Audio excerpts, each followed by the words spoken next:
In 2010, Harvard University uncovered something that shouldn't have been possible. Sitting inside its classrooms was a student who on paper looked almost engineered to get in, with strong academics, elite transfer credentials, and a background that matched exactly what the admissions office was trained to reward. There was just one problem.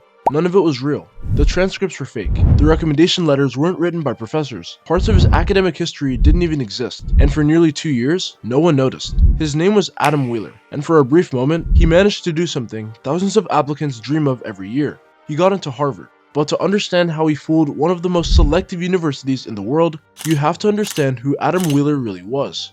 Adam Wheeler assembled an intricate web of stories. He applied to Harvard as a transfer student, claiming to come from MIT with a strong academic record. His application included transcripts that suggested he had completed coursework at multiple institutions, along with recommendation letters that described him as a capable and motivated student. On paper, everything lined up, but the professors who recommended him had never actually met him. Wheeler created fake email accounts to impersonate faculty members, allowing him to submit and control his own recommendations. In one case, he posed as an MIT professor, writing a letter that supported his transfer application. If Harvard tried to verify it, the response would bounce straight back to him. And once every piece pointed back to something he controlled, the application transformed from a piece of paper into a living online persona. But the story didn't begin at Harvard. It started much earlier, with the application itself.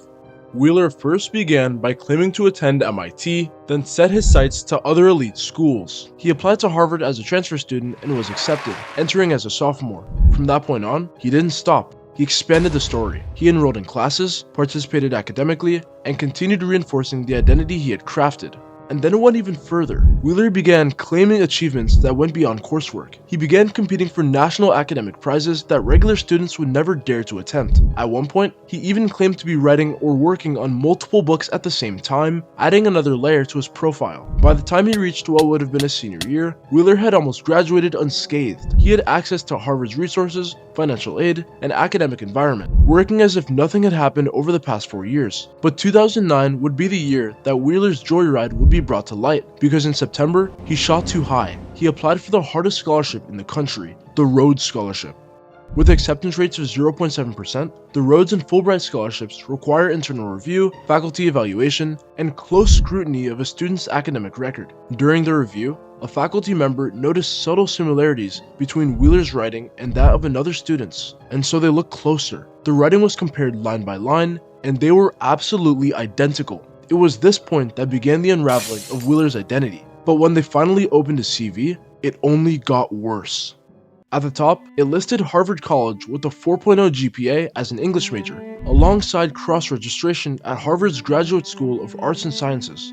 It placed him inside elite academic spaces, quietly moving between undergraduate and graduate level work. The crazier part is the awards section. First, he quote-unquote won the Josephine de Carman Fellowship, a national-level award given to cracked scholars. At Harvard, he listed prizes like the Thomas T. Hoops Prize, noting that it had been awarded to him before his final year, making the achievement sound even more insane. There were research grants, fellowships, and scholarships stacked one on top of the other, which built a pattern of recognition, funding, and distinction. But it didn't stop there. Apparently, he listed invited lectures at Harvard and McGill, and gave talks connecting Armenian literature, Zoroastrian cosmology, and European poetry. As if this wasn't cracked enough, he claimed to be the sole author of a manuscript in progress, along with multiple co-authored books, some under contract with major university presses like Princeton and Illinois. This is academic work at a level most students wouldn't reach until years into a PhD. So when Harvard began verifying his background directly, the entire structure collapsed. Unfortunately, this was the end for Wheeler. Because the transcripts Wheeler submitted couldn't be confirmed by MIT, Wheeler was backed into a corner. Wheeler was arrested in May of 2010 and initially pleaded not guilty. He remained in jail until posting $5,000 bail. He was later charged with multiple counts, including larceny, identity fraud, falsifying endorsements, and pretending to hold a degree.